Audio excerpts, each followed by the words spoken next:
ప్రజా సమస్యల సత్వర పరిష్కారానికి నిర్వహిస్తున్న పీజీఆర్ఎస్ రెవెన్యూ క్లినిక్లలో భాగంగా సోమవారం కలెక్టరేట్లో జిల్లా collector Keerthi Chekuri, joint collector Y Megha Swaroop ప్రజల నుంచి అర్జీలు స్వీకరించారు.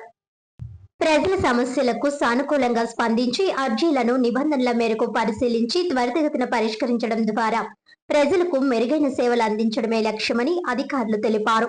సోమవారం కలెక్టరేట్లో నిర్వహించిన పీజీఆర్ఎస్ లో మొత్తం 179 అర్జీలు అందాయి. వీటిలో రెవెన్యూ క్లినిక్ కు 71, పంచాయతీరాజ్ మరియు గ్రామీణాభివృద్ధి శాఖకు 58, హోంశాఖకు 19, వైద్య ఆరోగ్య మరియు కుటుంబ సంక్షేమ శాఖకు 6, పురపాలక పరిపాలన మరియు పట్టణాభివృద్ధి శాఖకు 6, రవాణా, రోడ్లు మరియు భవనాల శాఖకు 3, సామాజిక సంక్షేమం, స్వర్ణ గ్రామం, స్వర్ణ వార్డు, పర్యావరణ, అటవీ, శాస్త్ర సాంకేతిక శాఖ, మానవ వనరులు, పాఠశాల విద్యలకు 2 చొప్పున అర్జీలు వచ్చాయి. జలవనరులు, ఇంధనం, మహిళలు, శిశువులు, వికలాంగులు, వయోవృద్ధుల సంక్షేమం, మైనారిటీల సంక్షేమం, పరిశ్రమలు, వాణిజ్య శాఖలకు ఒక్కొక్కటి చొప్పున ఇతర విభాగాలకు 3 అర్జీలు అందాయని అన్నారు. ప్రత్యేక సారాంశ సవరణ నేపథ్యంలో అర్హత కలిగిన ప్రతి ఒక్క ఓటరును క్షేత్రస్థాయిలో తప్పనిసరిగా నిర్ధారించాలని, సంబంధిత ధ్రువపత్రాలను రిఫరెన్స్ గా భద్రపరుచుకోవాలని జిల్లా కలెక్టర్ అధికారులకు సూచించారు. అర్హులైన ఓటర్ల వివరాలు పక్కన నిర్ధారించడం, అనర్హతలు లేదా అభ్యంతరాలుంటే నిబంధనల ప్రకారం పరిశీలించడం ద్వారా ఓటర్ల జాబితా మరింత పారదర్శకంగా ఉండేలా చర్యలు తీసుకోవాలని తెలిపారు. పీజీఆర్ఎస్ రెవెన్యూ క్లినిక్ లో ఆర్డీఓలు K Anandarao, R Sivakumar, CPO L Appalakonda, ప్రత్యేక డిప్యూటీ కలెక్టర్లు MRR Prem Kumar, P Bhagyalakshmi, DLDO P Veenadevi, DSP A Sivapriya తదితర జిల్లా అధికారులు పాల్గొన్నారు.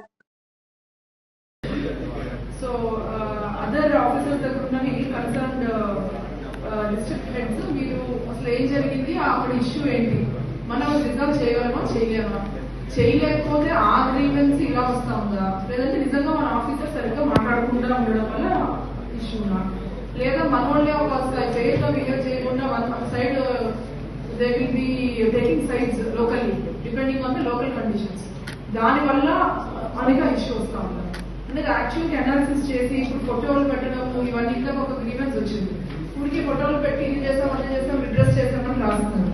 ఆన్ పేపర్ కూడా టెక్నికల్ గా తప్పకుండా నోటీసులు పంపిస్తున్నారు, కానీ ఇష్యూ మాత్రం ఎప్పటికీ రిజాల్వ్ మాత్రం అవ్వదు. సో అది చాలా క్లియర్ గా అర్థమైపోతుంది the way issue is handled, whether your subordinate is acting fairly or he is acting అన్ఫెయిర్లీ.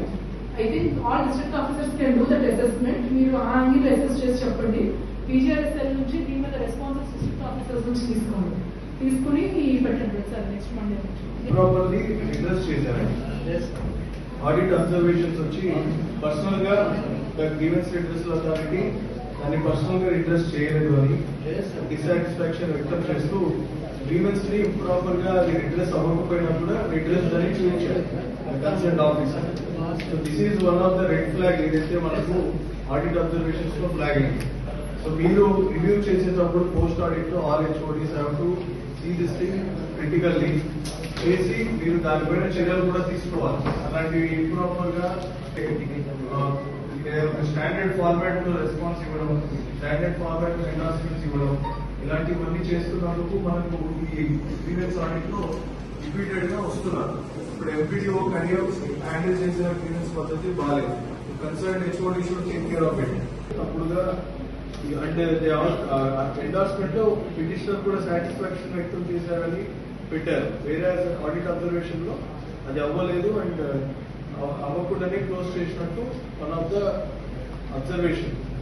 Both Kadiyam నుండి రెండు కూడా మీరు ఒకసారి రీవెరిఫై చేసి కన్సర్న్ హెచ్ఓడి దీన్ని మళ్ళీ దానిపైన తగిన చర్యలు తీసుకోవాలా. ఇది రిపీట్ అవుతే concern MPDO, concern Panchayat secretary పైన యాక్షన్ తీసుకోవాల్సి ఉంటుంది.